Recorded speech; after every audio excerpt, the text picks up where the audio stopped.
Hey guys, Infidel 1258 here. Today I'm going to get into some more of the new Conclave Arcana cards.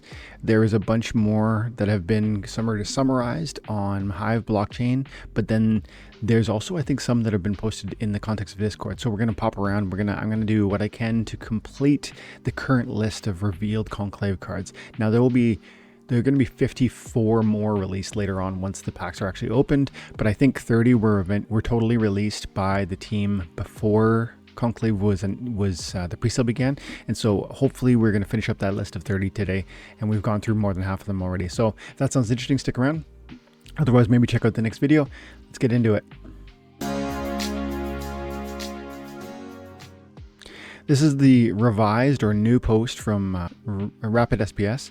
Check him out on Hive, and he's compiled, or they've compiled. I'm going to say they have compiled more Conclave stuff. We've got the new imagery for the Conclave Arcana.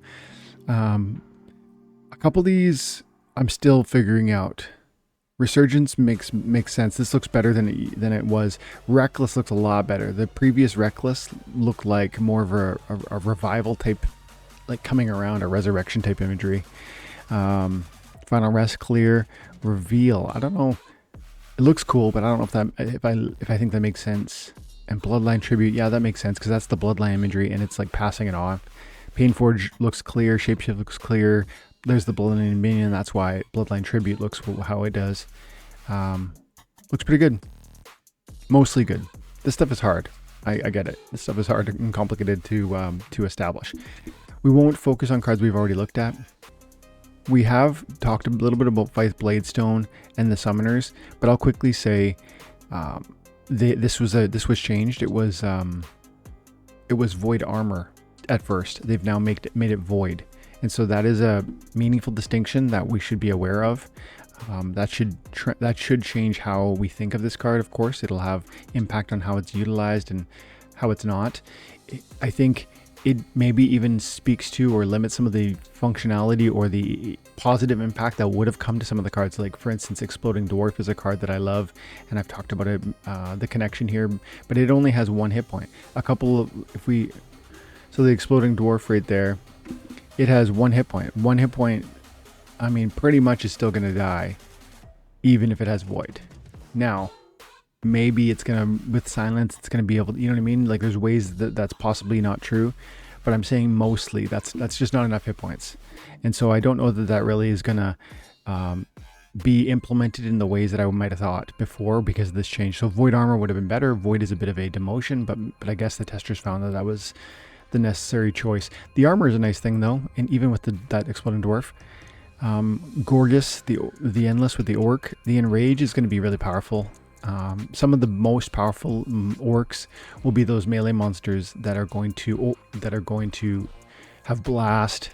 I'm thinking about Night Stalker. It'll be really powerful with Night Stalker because the 4 damage is going to become 6, or if you have a 5, it'll become, within an Inspire, it'll become 8. That's going to be really meaningful. I would add to that conversation that it's also going to be really helpful with any phase monsters, because phase is going to get the increase on speed buff. Phase or dodge or backfire monsters are going to really enjoy that. I don't know if there's any orcs that are going to have that capacity, but that'll be something to look out for. Okay, so I definitely like that one. -1 archery is less meaningful than the Enrage, I would argue. Okay, Kalia Silverleaf to me is maybe the shining star of this conversation with the Execute. The -1 on the magic is helpful, but you know, this is the real jewel. Yeah, this is fine, but this is crazy. Like providing Execute to which Execute will proc if you attack me and you bring me down to 2 hit points or 1 hit point, the Execute will activate and you will attack again. And that is a very powerful ability, very powerful. And for you to be able to put it on anybody, rather any elf, is very meaningful also.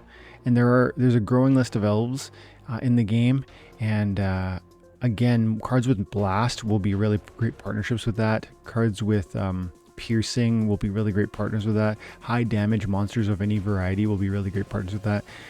I don't necessarily have any off the top of my head that I want to recommend in there, but if we do the quick search of, yeah, that's probably too small a damage to really matter for that context, but you're not going to be sad that it has execute. You know, that's the thing too. If it doesn't, if the product is that it's, you know, still a bit underwhelming, like a 2 damage output with the Elven Mystic, that's still going to be something you're going to be happy to see and see has execute. So that's one. The Elven Cutthroat is probably a good example because it has 3 damage output at the higher levels, and it's, you know, a very strong sneak attack monster, at least from the old beta. The Elven Defender is something I never talk about. It's a very underwhelming card, but it does have a lot of hit points, and it's got the shield, and now it's going to have execute with knockout. So, you know, these are promotions to some cards that you might not think about regularly, and I know that there are other elves too. In fact, we're going to cover some more in the Conclave post today. Bella, shield for all the Ulans. I've talked about that one previously. I won't say too much more. Yes, there are some really meaty Ulans that are going to enjoy tanks, enjoy shield, especially some Ulans in the Conclave release, which some of which we'll see in a moment. I do like that. It's not my favorite of them so far. So far, the elf is my favorite. Razi Clangtrap is going to give Painforge, which is really interesting. I'm still wrapping my mind around Painforge. I think the cool thing about that is that, of course, when you have Painforge, you are going to, your damage is going to increase when you get damaged. So +1 power, that's your damage output, when damaged by a poison, burning, or hit by an ally, and that includes Electrify. So if you are in some way damaged by your own allies, you are going to increase your damage output. And so why would Painforge be really helpful? Why is every gnome in the game going to probably be worth quite a bit? Because having Painforge, and there's a lot of cards in Conclave that already have Painforge, but Painforge is very powerful, man. It's going to, especially when you can predictably place Electrify on your team. Right now, I think there are only 2 water units that do Electrify, and Electrify damages every allied unit at the end of the round. It's like a cost or a debilitation that is associated with certain high power monsters on the water team. And with Painforge, you could apply a Painforge to all gnomes, and then you could bring 2 Electrify units, and suddenly you're causing Painforge damage to them every round. I don't know if it means, maybe it would only be one damage buff per round, or maybe it could be 2. This could get crazy. And so I think Razi Clangtrap has the capacity to be broken, depending on how many gnomes there are, depending on what the gnomes look like, and depending on how many units there are with Incendiary, Electrify, or Poison. Electrify is the best of those because it only applies 1 damage per round. So there you go. I think this could be number 1, but right now I'm still sticking with the elf for my favorite summoner on the rares. I've not looked at this card yet. Portly Cannoneer. It's a dwarf. Okay, 5 hit points, 3 speed. Good damage for mana cost. Inspire is always welcome. Return Fire and Fury. That feels like a strong kit. It's not like in any way game changing. It's just a strong card that you probably do want. And it's a common. Again, pointing out, we got to keep that thread going. The commons in this set are very powerful, and starter packs are therefore going to be very enjoyable, very rewarding, very significant. This is an epic I've never seen. Molten Elemental. Ooh, looks like a good kit. 9 mana, 2 archery or 2 range and 4 melee, 2 armor, 6 hit points and 5 speed. I really like that kit. It's on the vulnerable side with like only 6 hit points, but it is relatively fast and it can be theoretically buried in toward the back, especially in certain rule sets. You want that melee in the front, but I don't know if I want that hit point in the front. Yes, it's got void though, so that's interesting. And yes, it's got flight with 5 speed, which is interesting. This thing's going to be dodging quite a bit of things. If you could, I forget what that, there was that card where you could add phase. I think that's a water card. This would be a good candidate if you could somehow put phase. Let's quickly look at that. I think it was called the Phase Warden or something. That's the ability. Phase Ward. There she is, the Ruin Arcanist. So it's an earth and a water card. And so there are contexts that you could put this Ruin Arcanist in conjunction with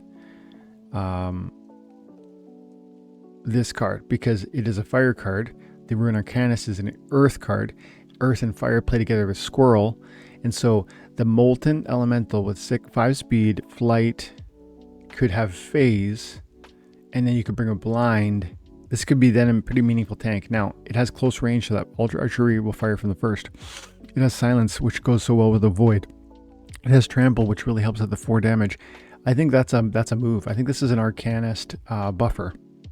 This is another candidate for why the Arcanist is valuable. $2.50 per unit is a strong card. I'm gonna have to pick that one up, I think. Look at that though, 450. Oh, it's 375 per BCX. That's a big deal. Now, this is really the one you gotta get though. This is what you need, that phase ward if you want this card. Now, of course you want everything on it, but this is, let's be honest, you need that phase ward.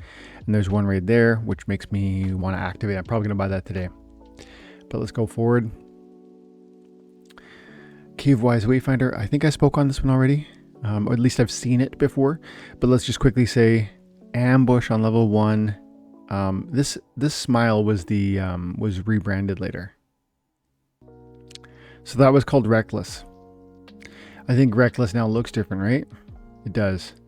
Scroll up quickly. Reckless. Where is it? Reckless. See, it's been changed. This makes more sense than the Smiley, obviously. Okay. So let's look at that card again. Cavewise Whip. So it's got Reckless. It's got a good amount of hit points. It's got good speed. It's got good sustainability. It's only 6. It's got Void. I like it a lot. Ambush and Rage. I like that. So this is a common card. Wow. That feels like a rare at least. Good job. Great card. I definitely want it. And the Enrage at the highest levels is probably going to make, that chase pretty important, because, that Enrage brings you from 4 to 6, or with 1 Inspire from 5 to 8, which is a huge buff. So, and the Ambush is a great card. So excellent card. Ashen Cindergrim, another dwarf, magic damage, 4 mana, very cheap. Decent kit with a good amount of hit points, good amount of speed. It has Painforge, so that's going to amp up pretty quick, right? Yeah, I could imagine, I wouldn't want this thing burning with Incendiary, because you're going to lose 2 hit points per turn. But, is there a way to do other damage to it, like with Electrify in the future, or with... Oh, Reckless is each successful attack deals 1 damage to adjacent allies. My bad. I was somewhat getting confused on the on that dwarf we just looked at with the... So the Reckless is, he's going to damage his neighboring units.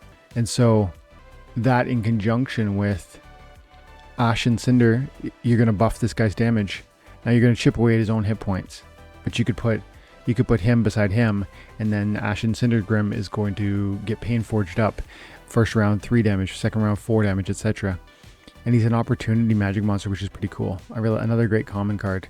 And the Silence comes to the max level. I think you're really going to want that, unfortunately. It's nice when you see these break points in the middle where, could you stop at 60 with the Painforge? Yeah, you got 2 damage output and the Painforge and the op. But I think you're going to want that Silence. This is going to be a game changer.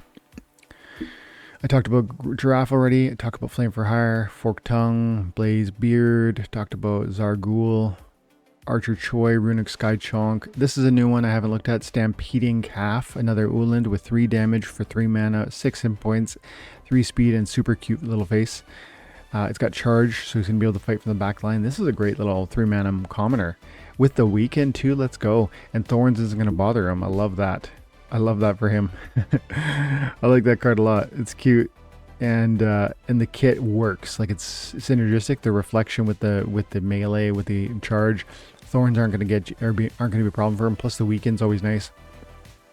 Great little card. Another common. Talked about the Tidal Tsunamist, Runic Skychunk, Warwall Juggernaut. I don't think I talked about him yet. 9 mana, reach. Big reach monster, big cost, but then 4 damage with the 5 armor strike and the Painforge. If you can, this is a water monster, so you could bring out one of those, this card right here, for instance, Water Diviner, which is going to bring Electrify, which is going to damage and bring that 4 to a 5 and so on. That's pretty cool. But I do think the big shining star for something like this is definitely the armor strike, isn't it? Like, it's not, first and foremost, this is smaller than that. And you can add protect to this monster, and you're going to make him even stronger with the armor strike. So I like that card a lot, and I do like this card as a possible participant in EMP, Elias Max Pruitt, because you can, having an intrinsic reach monster that has armor strike gives me more pathways to maximizing my powerful armor strike attacks, because that is one of my favorite ways of winning lately. And so, but I like how these two synergize. And again, we talked about this one, but I gotta say it one more time. 2 mana for 4 damage is crazy. Abyssal Elemental, haven't seen it before. Blast damage, Incendiary, 3 damage, 3 magic damage for 6. Sounds great. This is a lot of damage. With the blast, and of course he's going to burn himself up, but I would still say that that's worth it for 6 mana, absolutely. And this is the first time there's an Incendiary on water. Incendiary on water is interesting. I like that they're making that happen. You could have just stuck to electrified on water. I like that. Like, go ahead and mix it up. Let's see some electrifies elsewhere. Let's see some incendiaries elsewhere. Incendiary is not just fire, and electrified is not just water. Aerial Shield Maiden. I have looked at you before, but I've never talked about you. 4 archery for 8 mana. Good amount of hit points. The armor strike from the back line, which is great with the opportunity. All this is great. I love that card. That's an exceptional rare card. I will definitely want that. That 6 bomb alone with the armor strike with the opportunity is crazy. So you're talking opportunity that does 10 damage. Opportunity that does 10 damage. That's cool. I've never seen this. Steppe Orc. Another orc that'll enjoy the Enrage from the summoner. 3 range for 7. 2 armor, 8 hit points, 2 speed. It's got Painforged Shield, slow and close. I'm not seeing anything that makes me like go wow, but of course it's good. It's like there's a good amount of hit points. It's got, a reasonable amount of synergies with the close range and the range. The slow is nice too because it's slow-ish. And so that's one of its weaknesses. But then that answers the weakness. And the Painforged, of course, is helpful. Again, I don't know if I go wow, but it's, it's a card that I would be happy to have. Talked about Maka. I haven't seen Virid. Virid's deal is a 5 mana, 2 magic, 1 armor, 7 hit point, 3 speed orc on the Earth Splinter with Mana Ward, I think. Mana Ward, I believe, with poison and impede. Is that Mana Ward? Let me see. Yes, it's... Or Phase Ward, I mean. Phase Ward, another Phase Warder from the Green Splinter again. But this one can't partner with Red Team. Yes, of course it can. Virid Venomancer with can partner with the Green Team or the Red Team because of Squirrel. And the poison's always great. More poisoners, please and thank you. Yes. I'm going to really want this card. I think that's pretty interesting. Like, Phase Ward alone is a powerful card. And then for this to be synergistic in the same ways I was imagining that the Rune Arcanist would, except there's blue here, so there's that. But the green, that tells me something about this card's valuation. I think this is going to be an expensive card because of that ability alone. Plus, it's got a decent kit. 5 mana, 2 damage. Not a huge damage dealer, but the poison's there, and that's meaningful. Good sustainability, reasonable speed, and it's got impede, so thank you very much. Yeah, I think that's going to be a winner. That's a common card, wow. Buttercup Mauler, another common. 5 sneak melee damage for 5 mana. 6 hit points and 4 speed. I like the artwork on this one. It's got a... Is that Echo? No, I don't know what that ability is. I think... This is a deflect, so it won't be hurt by thorns. This is Camel, which is really crazy. I don't know what that ability is. Have we seen that ability? Oh, there it is. It's Reveal. Each round applies Reveal to a camouflage enemy unit. Revealed units can be targeted by direct attacks. Okay. But they changed that. They changed that imagery. Once we really get this imagery set in stone, it'll be so much more clear. Yeah, how is that Reveal, I guess? But I do the new one with the face, kind of becoming more transparent, makes sense. I'm going to show that quickly. The Reveal imagery is right there. And it's like he's becoming, there's an outline. You see a person. That makes more sense. We already... Sacrosanct Shanker. I think I talked about this, yeah. It's a bit like a new Monk, Zenith Monk. Yeah, it's a solid card. Very solid. I'm definitely going to want that. Talked about the Caravan Guard, Moribund Aerobait. I don't know if I talked about you. Double strike with the... It has the Bloodline Tribute and the self-res, which is crazy. Bloodline Tribute with self-res is really, really crazy because you're going to proc Ulans to go next level, go nuclear. So that's a big winner for Legendary. It's probably the best Legendary maybe, or it's among the best Legendaries I've seen. And then Owlkin Geodist. Really cool art. I don't know what's going on with this guy, but I like him. 5 mana, 3 magic, limited hit points and speed. He's got Execute with 3 magic. Is pretty cool. He's got the Enfeeble and the Divine Shield. Very cool. I see this combo as being really powerful. Execute with 3 damage is very meaningful. Great card. And Magic Reflect is not going to come back from, at least on turn 1. Palifala is fine, but I think Mimic is going to be nerfed in some sense. I talked about Happy Quokka, Filthy Scavenger, Bristol-born Brigand, Fenmore Gorgon I haven't looked at yet. Great artwork. 5 mana, 2 magic. Execute. 2 is a little low, but you can bring Lorcus damage and bring it up to 3 with the Execute. Cripple is always huge. Demoralize is always welcome. 9 hit points is very sustainable. 2 is a little slow, but in those reverse rule sets, you're going to be really happy. It's got 2 damage at the lowest levels too, which is interesting. At the highest levels, you're bringing in that Execute. I think that Execute is going to be... Execute's awesome. Always awesome. And it's a Saurian. Is that like a Sauron? One of Sauron's minions. Deep Delver. Blue hair. Is this like... If she wasn't smiling, this would be like, in my mind... A cartoonist depiction of a 2020 Karen. Deep Delver, 4 archery range damage with rust.